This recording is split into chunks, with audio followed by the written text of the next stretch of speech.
Now, I don't know if you can hear it in the background, but you may be hearing the faint sound of water flowing.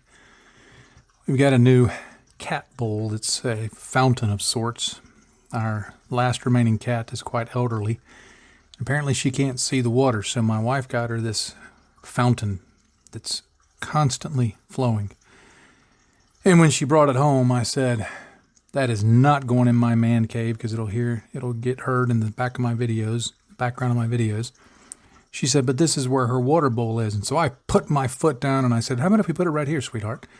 So if you're hearing water, that's what it is. So I joke. We didn't actually have that conversation. She said, is it okay if I put it in here? I know you'll probably hear it in the background of the video. I said, sweetie, you go ahead and do what you want. But I thought it was funnier to tell it the first way.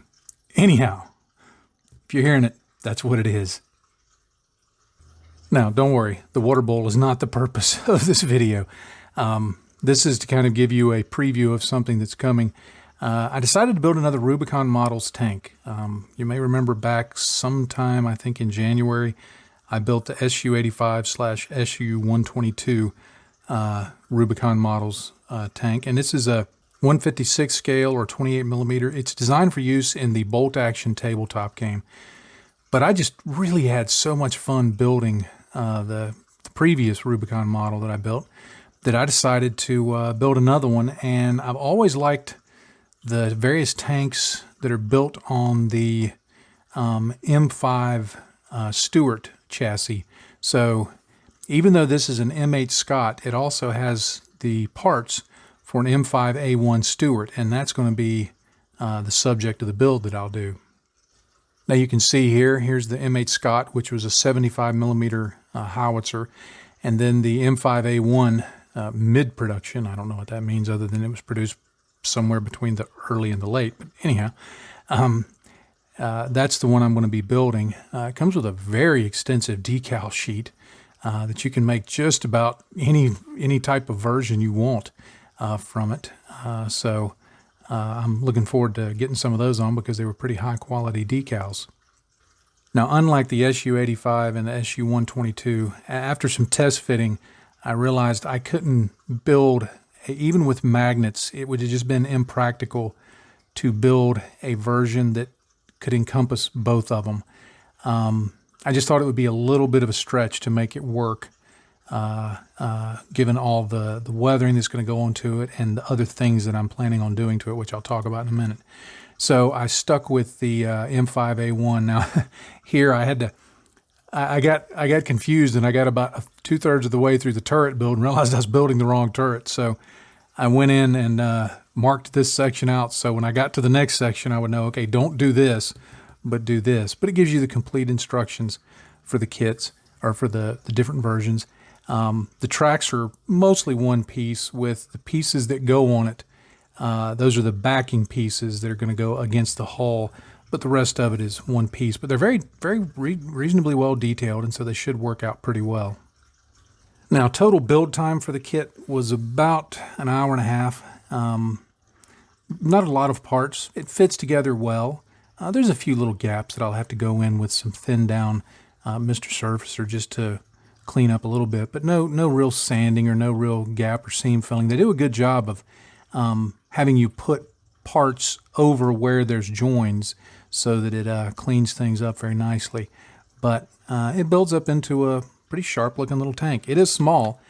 These markings here are, each one is 1 inch squares, so you can see it's just a breadth over 3 inches long. So it's not a real big model, but I think it's a perfect size just for sitting down, having fun building a tank, getting it weathered, and not being overwhelmed with the sheer magnitude of it.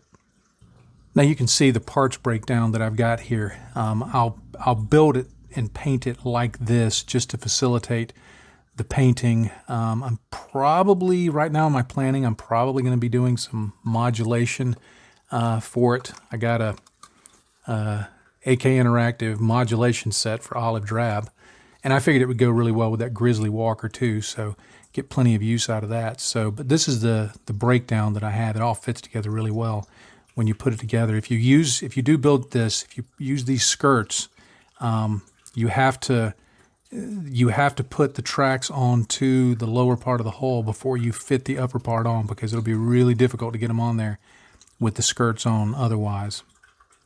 Now, the reason that I didn't feel like I could put the two variations together, even using magnets, is because I plan to put some stowage on this thing. I've decided I'm going to build this Stewart. I'm probably going to build a Sherman down the road. I've got my eyes on some British tanks, and I may not even get to all of those this year, but there's a couple more that I just really got my eye on that I'd like to do. So I got this stowage set, which is also from Rubicon Models, and it works generally on most Allied armor. It would work with dioramas, so there's plenty of cool parts that come with it. Just to look at a few, there's various ammo boxes, both crate type and metal type, and then there's some British tool boxes, some wooden crates, barrels, U.S. jerry cans, British jerry cans, some oil cans, a bucket, a funnel. I think I really love the way a bucket looks on a tank. I mean, it just seems like something you'd carry on a tank. I remember I always carried one of my Humvee. Spare road wheels, tracks, wheels, tow cable parts. You have to put the cable in there, but it's there. Stacked crates, duffel bags. And it's even got this 30 caliber machine gun that goes onto the side of the, guess what, the M5A1 Stewart mid-production. So when I got this set, I had no idea that I'd be getting the Stewart. But as it turned out, I can now stick my 30 caliber machine gun on the side of the Stewart.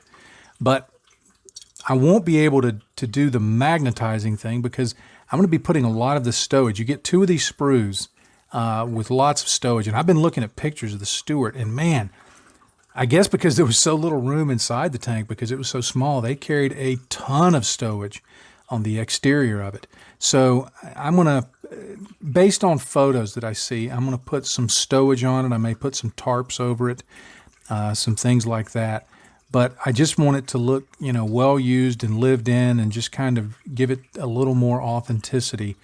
And I've done a few other things, like I drilled out the end of the gun barrel, which was quite a task to get done. And then there's some various tow hooks around it that needed to be drilled out and things like that. So I've done those. There may be a few other little details that I add in, but between the tank and this set here, there's going to be quite a lot of stowage. Still probably a couple of months out from coming up in the rotation, but it is going to be sometime, if everything goes according to plan, it will be sometime before the summer is out.